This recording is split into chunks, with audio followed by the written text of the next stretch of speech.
लोग कहते हैं कि करबला में हजरत इमाम हुसैन की मदद के लिए कोई नहीं आया, लेकिन सच तो ये है कि उस दिन जमीन और आसमान की हर ताकत उनकी एक आवाज पर लड़ने के लिए तैयार थी। ये वाकया आशूरा के दिन का है। जिन्नात का बादशाह जाफर जिन अपने दरबार में तख्त पर बैठा जश्न मना रहा था। उसे इस बात की खबर ही नहीं थी कि करबला में नबी के घराने पर क्या बीत रही है। तभी अचानक उसके तख्त के नीचे से दो जिन रोते हुए और मातम करते हुए गुजरे। जाफर ने उन्हें रोका और पूछा, अरे आज तो खुशी का दिन है, तुम लोग क्यों रो रहे हो?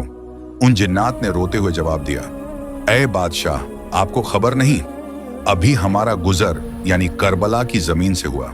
वहां हमने देखा कि रसूल अल्लाह के प्यारे नवासे हुसैन इब्ने अली खून में लथपथ हैं। उन पर तीरों की बारिश हो रही है और वो सजदे में हैं। यह सुनते ही जाफर जिन के पैरों तले से जमीन खिसक गई। उसने फौरन जश्न को रोका, सर से ताज उतार फेंका और जंगी लिबास पहन लिया। उसने अपनी तलवार निकाली और जिन्नात के एक बड़े लश्कर को लेकर हवा से भी तेज रफ्तार में करबला की तरफ दौड़ा। जाफर कहता है, जब मैं करबला की फिजाओं में पहुंचा तो मैंने एक अजीब मंजर देखा।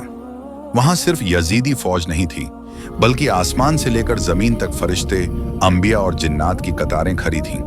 वो सब अपनी बारी का इंतजार कर रहे थे कि इमाम हुक्म दें तो वो दुश्मनों को खत्म कर दें। भीड़ इतनी थी कि जाफर को रास्ता नहीं मिल रहा था। तभी इमाम हुसैन ने नजर उठाई और पुकारा, जाफर, मेरे पास आओ। जाफर जिन रोते हुए इमाम के कदमों में गिर गया और अर्ज की, आका, मेरे पास जिन्नात की बहुत बड़ी फौज है, मुझे इजाजत दें, मैं पलक झपकते ही इन यजीदियों को राख कर दूंगा, इनका नामो निशान मिटा दूंगा। मगर इमाम हुसैन ने बड़े ही सुकून से फरमाया, नहीं जाफर, रुक जाओ। अगर मैं चाहूं तो एक इशारे में दुनिया पलट दूं, लेकिन मैं अपने नाना के दीन को बचाने के लिए और अपने रब की रजा के लिए यह सब्र कर रहा हूं। मुझे अपने अल्लाह की मर्जी प्यारी है। तो दोस्तों, याद रखना, करबला में इमाम हुसैन बेबस नहीं थे।